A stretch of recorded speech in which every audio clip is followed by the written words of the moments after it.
Beneath glittering chandeliers and golden grandeur, a perfect wedding unfolds. Flawless, except for one forgotten box of roses. The bride, Vanessa Kingsley, rules the night with her radiant beauty and venomous pride. When a poor delivery boy named Ethan stumbles into the ballroom, soaked from the storm, laughter echoes like thunder. But as he lowers his head under their cruel gaze, something unspoken burns quietly behind his eyes. Something that will soon turn this night of mockery into the beginning of reckoning. The Kingsley wedding was the kind of spectacle that made headlines. Golden drapes shimmered under crystal chandeliers, violins whispered soft symphonies, and guests in silk gowns and tuxedos glided across marble floors as if they owned the world. The air smelled of champagne and money, thick, intoxicating, and proud. Vanessa Kingsley, the bride, was the center of it all, tall, graceful, and wrapped in layers of diamonds that sparkled brighter than her smile. Her father's fortune had built half the city, and tonight she was its crown jewel. Everything was perfect, until the doors at the back of the ballroom creaked open. A gust of cold wind swept in, carrying the smell of rain and mud. A young man stepped through, his uniform damp, shoes leaving faint prints on the marble. He clutched a box of roses, their petals bruised from the storm. His name was Ethan Carter, the delivery boy no one wanted to notice. Except now everyone did. The music stumbled to silence. Dozens of eyes turned. The chatter died. Vanessa's perfectly shaped brow arched in annoyance. "Who let that in here?" she said, her voice slicing through the air. A few guests chuckled. Ethan lowered his gaze, mumbling, I'm sorry, ma'am.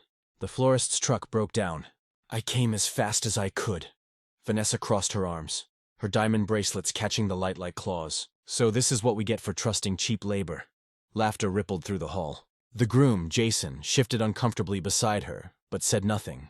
The photographer, sensing drama, kept clicking. Ethan's face flushed crimson. Rain dripped from his hair onto the polished floor. He set the roses down gently on a table, as if protecting what little dignity he still had.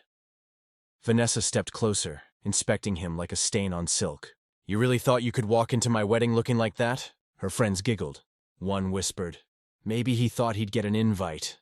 Ethan's eyes flickered up for just a second. Calm, unreadable, but sharp. Then he whispered, "Apologies, ma'am. I just wanted to make sure you got what you paid for." The words lingered. Too humble for defiance, too steady for submission. Vanessa waved him off, smirking.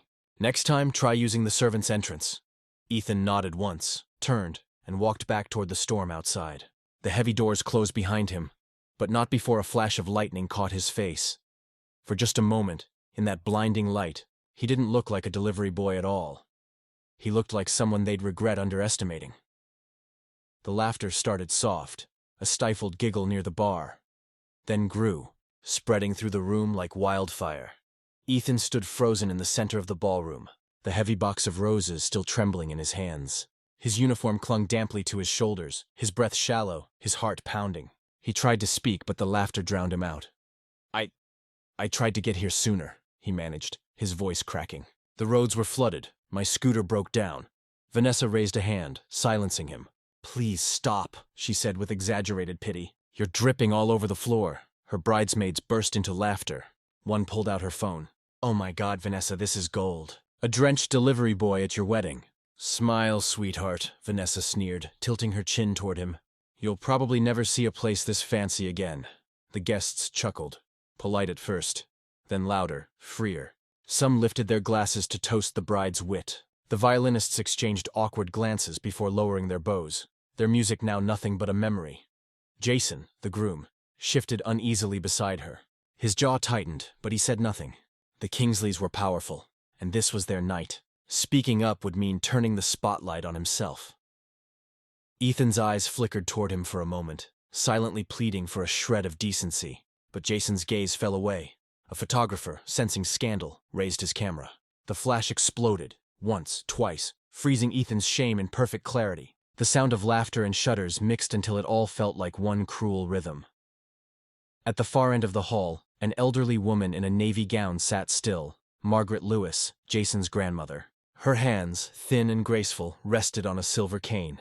Her sharp blue eyes never left Ethan's face. Something in his expression, the quiet restraint, the refusal to retaliate, struck her deeply, as though she'd seen it before in another time, another man.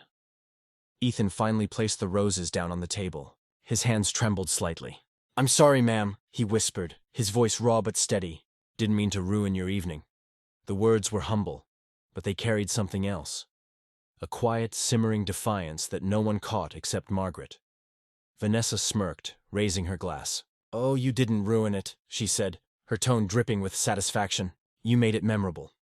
Ethan met her eyes for the briefest second, not in anger, but in promise. Then he turned and walked away, his wet footsteps echoing in the silence that followed.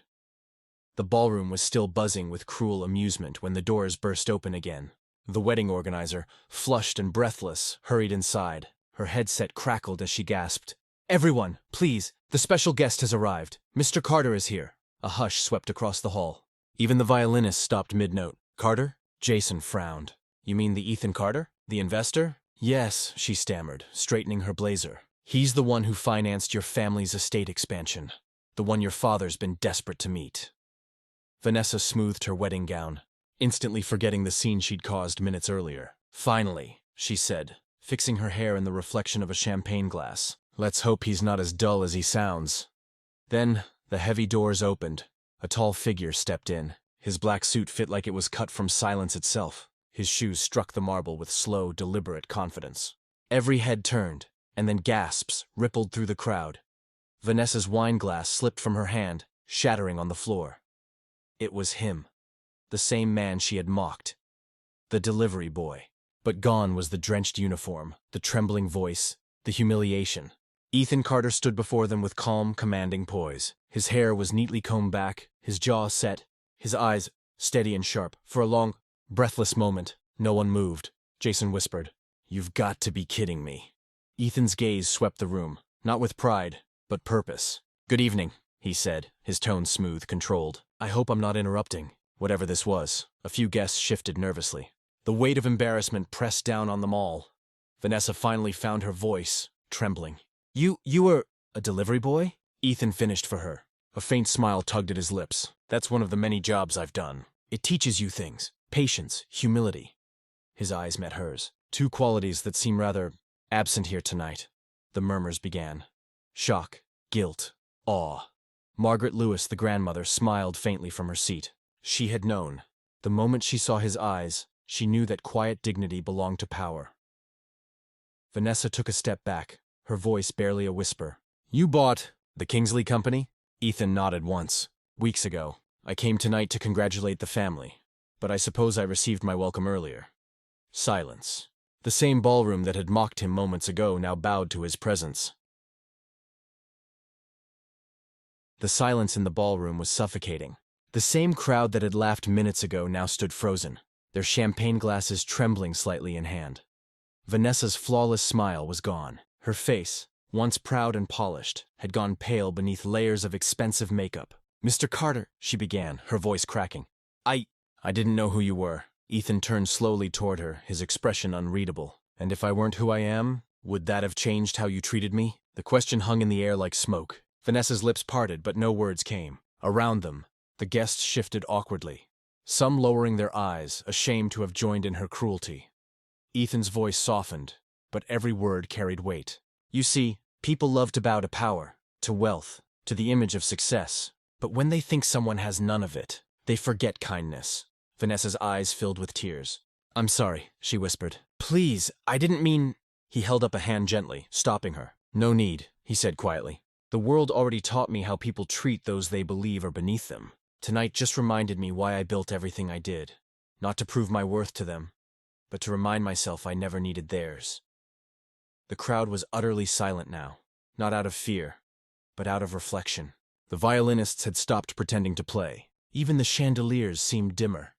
Ethan glanced down at the roses on the table, the same ones he had once carried through the rain. He picked one up, its crimson petals still glistening with droplets. "Roses," he murmured, turning it in his hand. "They remind me of people. The beauty's fragile, but the thorns, they're what protect it." He placed the rose in front of Vanessa and stepped back. "Take care of your beauty," he said softly, "but don't forget your thorns."